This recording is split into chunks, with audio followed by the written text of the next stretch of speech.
Pottinger's class? Today, 6.1 line plots. Can you read, interpret, and analyze line plots? Yes. What's the most important mathematical tool in all the world? Okay, good. Frequency table is a way to organize data around how many times or how much. So frequency means how many or how much, yes? Yes. And a line plot is a number line that shows the frequency of something, yes? Yes. So is this a number line right here?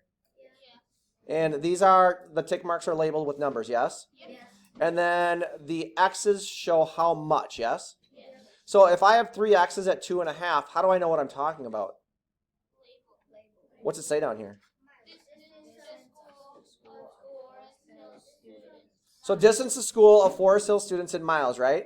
So the 2.5 must represent the distance in miles, yes? And how many students, according to this line plot, live 3 miles? Or how many students live 2.5 miles from Forest Hills? 3. How many live 4 miles? 2. You guys can read that okay? Yes. Down here, what is this big thing called?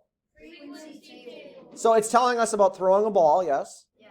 How far you can throw a ball, and how many, right? Yes. So the frequency is how many, yes? Yes. And what does this mean right here? Less than. Less than 10. So if this is my frequency table, am I able to go ahead and make my own line plot? Yes or no? Yes.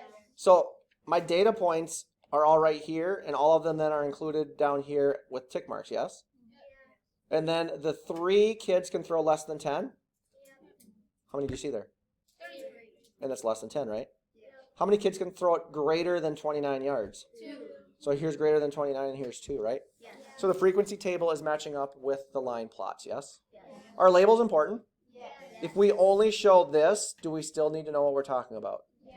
Yeah, you need to have that label there. We good?